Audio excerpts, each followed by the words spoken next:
Today we're going to discuss the Indomitus box and what chapters are going to be strongest for the Space Marine miniatures in it.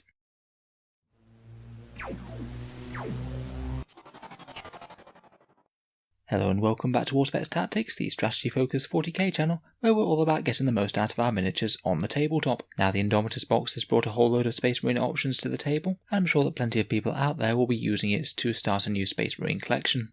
Today I thought we'd talk a bit about chapter selection, specifically which will be the strongest chapter for the miniatures in this box to be run as. For the purposes of the video, we'll just be focusing on the models in the Indomitus box, so that's 10 Assault Intercessors, 3 Blade Guard Veterans, 3 Outriders, 3 Eradicators, the Captain and Lieutenant with Storm Shields, and the Chaplain and Justiciar. I know that things could change a bit for some of the units if you are allowed to take a few extra options besides what's in the box.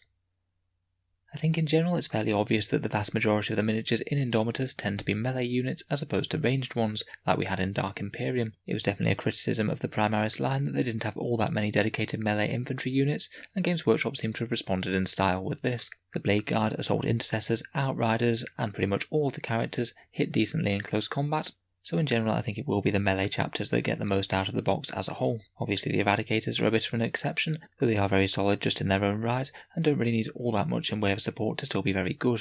Firstly, I think White Scars are really quite a good match for the contents of the box. Finally, they've got access to a decent melee biker unit in the Outriders, who will be a very scary threat on the table, being able to advance 20 inches and still charge, never mind all of the White Scars tricks that they can pull with bikers, such as their unique stratagems. Their chapter tactic of being able to advance and charge is actually possibly even stronger on the slower units who get more out of the additional movement. It's really quite a big difference between a unit of Blade Guard moving up 6 inches and then charging 2d6, compared with getting an extra d6 advance roll on top of that. It really increases their threat range and reliability with charges so much compared with other chapters. Their unique doctrine, where they get extra damage with their close combat weapons, as well as additional AP from turn 3 and onwards, is also very good. In particular, this is really strong with the Astartes chainsaws, which are already AP -1, meaning that the Outriders and Bikers will just be solid all-round melee threats, really good at killing light infantry, but also putting a decent dent in heavy infantry too, with flat 2 damage. On top of all this, some of the character options for the Captain and Lieutenant could be very nice. Things like Jagorian Storm for an extra D3 attacks is great, and Master of Snares could be very nice for keeping an enemy in close combat when they're not expecting to. Their chapter tactic can also now advance and shoot with assault weapons as well as all this, which actually means that your Eradicators as well would have a decently bigger threat range. Not bad at all.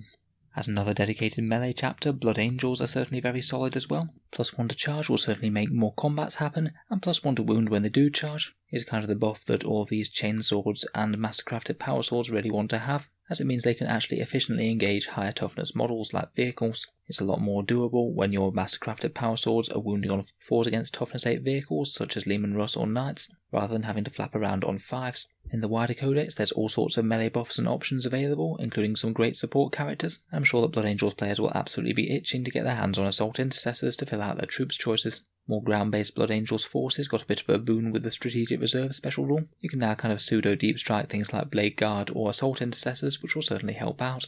You could also manage to stack some of the characters in this box pretty decently, giving that Primaris Captain an Artisan of War for a damage 3 mastercrafted power sword, and throwing Red Rampage on him for an extra D3 attacks, all at +1 to wound, will make a mess of near anything in the game. Perhaps not quite as strong as Thunderhammer Smash Captains, but really not too far off considering the extra accuracy and the extra attack that Primaris get. It'll be interesting to see if we can take Assault Intercessors as Death Company Intercessors in the new codex. Sadly we currently can't, but hopefully that will be remedied in the future.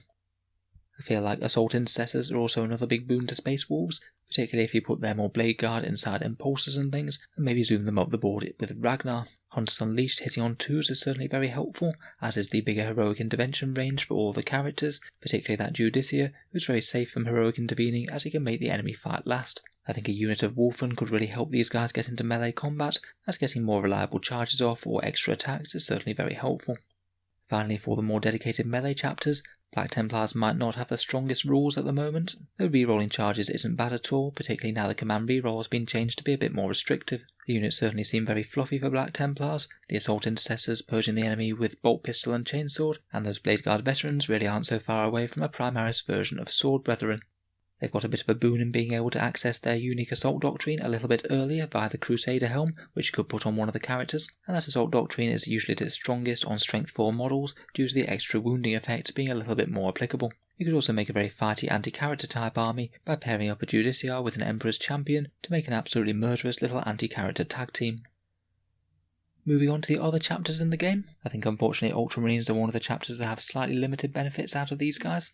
Though their full mac and shoot mechanic could certainly be really handy on those Eradicators, knowing that you can't shut them up until they're dead. Sometimes it might make sense for the bikers to use it too, I think. Iron Hands are pretty decent with their extra durability buff due to their 6+ feel no pain type shrug off. It's very powerful on multi-wound units and bikes, seeing as it's a bit more relevant than on 1-wound infantry. And you could also have things like Eradicators with the Iron Father Fyros and Chief Apothecary bubble, giving them a 5+ invul and 5+ feel no pain. They certainly wouldn't be going anywhere fast, and they'd be dealing out a load of damage. For the Assault Intercessors and Outriders, the +1 to Strength Litany from the Chaplain could actually be really quite good here. Going from Strength 4 to Strength 5 is really quite decent. Next we have the Raven Guard, who again will be a fairly solid durability increase to the army, getting +1 to saves when you're out in the open, or -1 to hit for infantry in cover. Their Infiltrate stratagem is certainly a pretty reliable way of getting melee units to the front line. 1 command point to have a big unit of Assault Intercessors charging out of the blue could be a decent option, particularly if you're using Successor Chapter tactics and you're getting the +1 to charge via the Hungry for Battle option. Otherwise they could potentially just coordinate with the Chaplain and make use of his +2 to charges ability. To further guarantee charges out of Deep Strike or indeed anywhere else, their Raven's Blade stratagem is really quite useful, could come in handy if there's a vital charge to be made.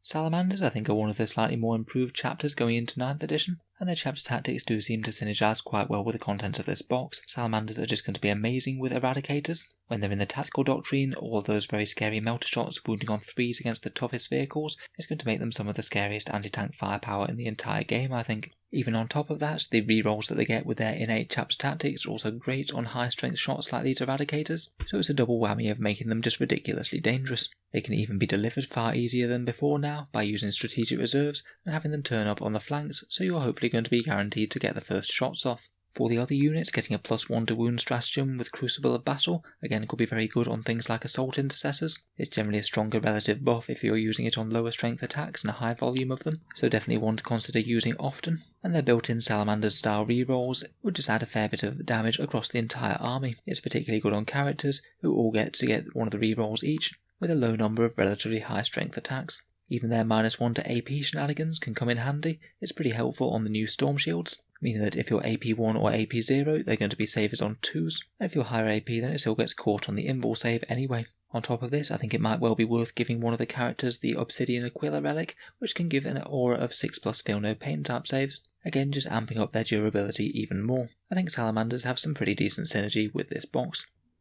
I'm afraid the same can't really be said quite as much for Imperial Fists and Crimson Fists. Reasonable synergy with heavy bolt pistols and the Outriders twin bolt rifles, and ignoring cover never really goes amiss, but in general they really tend to excel with ranged heavy weapons, which we have none of in this box. Deathwatch are going to be an interesting option, but we're going to have to wait and see what happens with them. We have no idea of exactly how they're going to be folded into the Deathwatch army. It'd be interesting if we do see some sort of new mixed kill teams that can use these models. In general, with special issue ammunition, Deathwatch do tend to prefer ranged things, but if and when they get them, Eradicators could certainly be a solid boon to Deathwatch, as they tend to struggle a bit against armour, and having them on an infantry-based platform is pretty decent. Teleporting units in is another way to get them up close and personal, which could be handy for assault-based troops as well. Finally, for the Dark Angels, again we're waiting on some rules, particularly for the Ravenwing keyword to get onto the Outriders. Was a bit disappointed that this didn't happen in the FAQs that they released recently. With access to all the mad synergies of the Ravenwing, the Outriders are going to be very hard to shift. Jink can give them a 4+ invul save, which is pretty nasty on 4 wound toughness 5 models, and you get all sorts of other options such as being able to advance and charge, or move after fighting in close combat. They'll be a solid tool in the arsenal, and no mistake. A bit less clear is exactly what's going to happen with the Deathwing Blade Guard. I think it'd be pretty fun to get some sort of teleport strike rule to come down with their Terminator brothers, but otherwise we might just have to rely on things like impulsors or repulsors to get them into battle.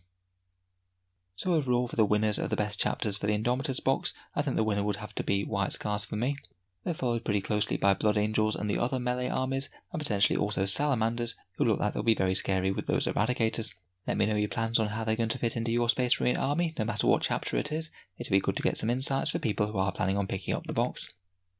If you've enjoyed the video, then feel free to subscribe to Auspex Tactics, but we'll certainly be keeping the regular 40k Tactics content coming.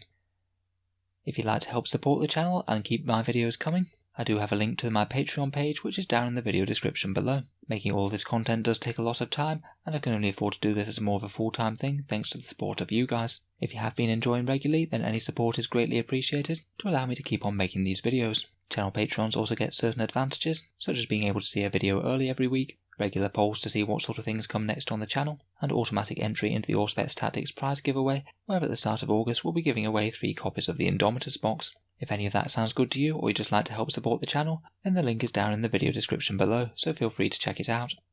In any case, a massive thank you for listening, and I'll hope to see you guys next time.